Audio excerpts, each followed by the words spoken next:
Dan ini menurut saya perspektif bagian yang dinamakan dengan New Imperialis. Penjajahan gaya baru yang coba dilakukan dengan berbagai macam intrik yang coba dilakukan. Bahasa Cina jadi syarat masuk kerja di perusahaan semen. DPRD Kutim mengatakan ini penjajahan gaya baru. Bos, kasih tahu dia, apabila dia tidak mau kasih datanya itu, stop kerjaan, jangan ada kegiatan. Kunci semua ini. Kamu keluar dari sini, kunci semua, jangan ada kerja. Apa masalahnya kamu tidak mau kasih data kamu? Kasih tahu. Kalau dia tidak mau kasih datanya, tutup aja di sini, rasakan dia kerja di sini. Iya, jadi misalnya begini. Saya mau jelaskan dulu, tapi tolong berpihak. Kami Ya kalau mau ke sana dari sana. Kamu baik, tahu apa kamu? investasi, termasuk investasi. Dan kamu mau fungsi dan proyeksi itu berjalan dengan baik. Ya, kalau ingin berjalan dengan baik, tolong kami juga Dibantu. Sehingga nanti ketika ada informasi yang mungkin tidak sama dengan kami, kan bisa cross check. Ya, jadi Jangan halangi kami. bantu kami ini datang di sini bermaksud bagaimana supaya investasi teman-teman dari China bisa berjalan dengan baik. Sekali lagi itu yang saya sampaikan. Investasinya berjalan dengan baik. Mr. Yang, Mr. Bob bisa tenang tidur di sini, ya berinvestasi, liburan pulang ke China, ya, dan termasuk seluruh ya kita sama-sama dituntut.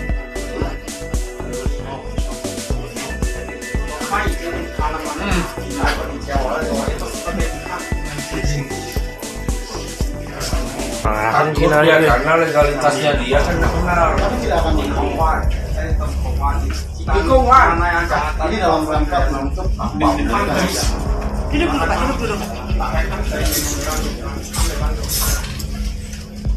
Saya lihat fungsi semua ya. Saya minta mana yang dari Kobeksindo-nya supaya bisa menjelaskan ke kita. Karena kan izin yang dimiliki oleh perusahaan. Sekarang coba lihat. Perusahaan ini kan sudah operasi. Masa sih misalkan tidak ada orang yang bisa menjelaskan satu orang di sini tentang ke kita tentang apakah izin-izin yang sudah diberikan ini sudah pas sehingga mereka bisa melaksanakan kegiatan seperti ini. Tadi kebetulan dari PTSP juga sudah kita tanya. Menurut dia katanya kalau untuk wilayah 2 km dari pinggir pantai harusnya tidak boleh dikelola. Ini kan sangat dekat ya Bang. 2 km ini. kita mau minta penjelasan terkait dengan apa yang disampaikan oleh pihak manajemen. Contoh pertama, terkait dengan posisi penerimaan tenaga kerja operator harus pakai bahasa Mandarin. Regulasinya dari mana itu? Ada dari Omnibus Law? Dan ini menurut saya perspektif bagian yang dinamakan dengan New Imperialis. Penjajahan gaya baru yang coba dilakukan dengan berbagai macam intrik yang coba dilakukan. Oleh karena itu saya minta kepada Disnaker agar supaya betul-betul memanggil, merubah polanya. Silakan, wajar saja misalnya satu perusahaan itu bisa bahasa Inggris, bisa bahasa Cina, bisa bahasa Arab, bisa bahasa Spanyol, wajar. Tapi tidak boleh menjadi sebuah persyaratan. Kalau dia menjadi persyaratan karena mungkin ada komunikasi yang mau dibangun dengan karyawan lain di dalam, atau mungkin ada alat-alat yang menggunakan di dalam, maka itu dipastikan bagian daripada keahlian yang diberikan perusahaan kepada tenaga kerja itu. Ada berapa tenaga kerja yang sudah dipakai dalam operasi ini?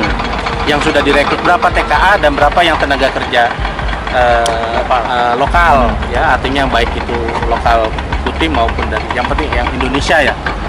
Nah mereka nggak bisa jawab karena dia bilang HRD-nya nggak ada Pak. Oh, masa sih ini perusahaan sudah operasi di kantor nggak ada yang bisa menjelaskan itu sama kita, kan bingung kita.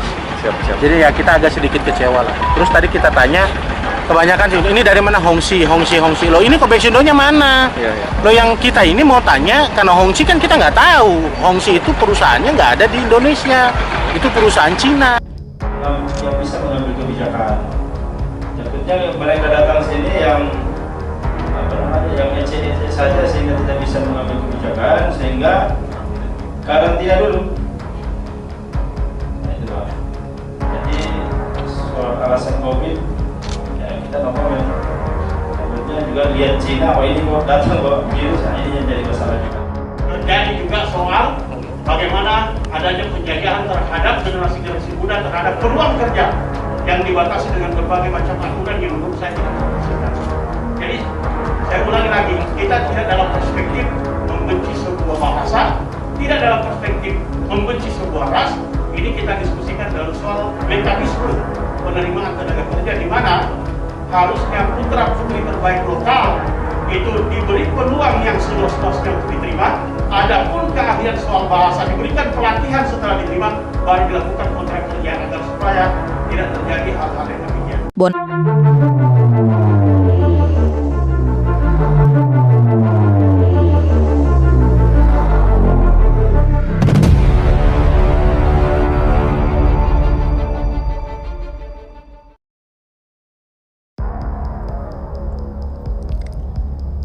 Bahasa Cina jadi syarat masuk kerja di perusahaan semen.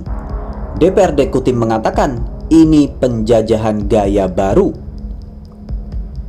Info lowongan pekerjaan yang dibuka PT Kobex Indo Semen menuai kecaman, sebab salah satu persyaratannya dianggap tidak punya korelasi dengan calon pelamar kerja. Hal itu pun mengundang reaksi dari sejumlah anggota Dewan Perwakilan Rakyat Daerah Kutim, salah satunya Wakil Ketua Komisi D Agus Riansyah Ridwan. Agus Riansyah menilai persyaratan bahasa Mandarin yang dipersyaratkan oleh PT Kobex Indo dalam merekrut karyawan dinilai merupakan akal-akalan pihak perusahaan untuk menyingkirkan tenaga kerja lokal agar bisa mendatangkan tenaga kerja asing. Bahkan persyaratan itu juga disebut sebagai penjajahan model baru yang dilakukan negara lain ke Indonesia. Sebutan penjajahan model baru diungkapkan politisi PKS dalam rapat dengar pendapat. Kalau perusahaan mensyaratkan tenaga kerja harus bisa berbahasa Mandarin, maka ini namanya penjajahan model baru atau jenis imperialisme baru.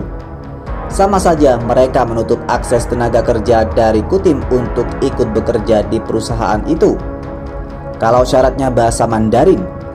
Sebab rasanya tidak akan ada tenaga kerja dengan kelas operator bisa bahasa Mandarin, cecar Agus dalam rapat dengar pendapat itu.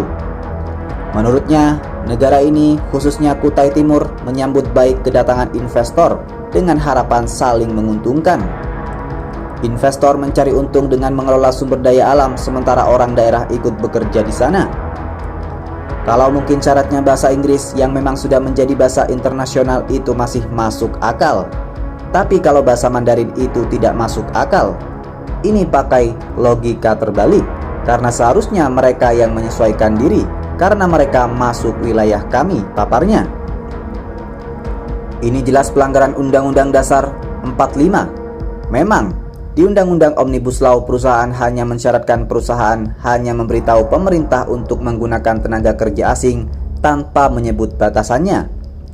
Karena itu, mereka mengakali dengan syarat ini, maka nantinya semua tenaga kerja perusahaan ini nantinya akan didatangkan dari negara mereka. Kami jadi penonton, katanya. Untuk itu, Agus meminta semua pihak terutama di Snaker agar tidak kendor dalam masalah syarat ini. Karena jika sampai kendor, nantinya tenaga kerja kita hanya jadi penonton di sana.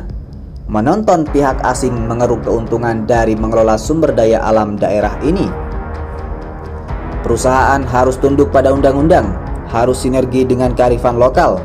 Kalau mau rekrut tenaga kerja, kalau lulus silahkan dididik khusus dengan bahasa Mandarin sebelum kerja, itu yang benar, katanya. Selain itu, pihaknya juga meminta Disnaker Kutim untuk segera menyampaikan ke PT Kobex Indo agar rekrutmen dengan syarat bahasa Mandarin harus segera ditiadakan. Jika pihak perusahaan masih tetap ngotot untuk memberlakukan itu, maka pihaknya meminta kepada pimpinan DPRD Kutim untuk segera mengadakan rapat paripurna serta membuat tim panja untuk menginvestigasi. Karena dirinya sangat yakin jika ini lolos, maka tidak menutup kemungkinan akan ada kebijakan-kebijakan perusahaan nantinya yang akan mendegradasi putra-putri terbaik Kutim. Bayangkan jika eksploitasinya sudah berjalan mengeruk kekayaan Kutim, maka juga akan terjadi penjajahan terhadap generasi muda, terhadap peluang kerja yang dibatasi dengan berbagai argumen yang menurut saya tidak profesional, tutupnya.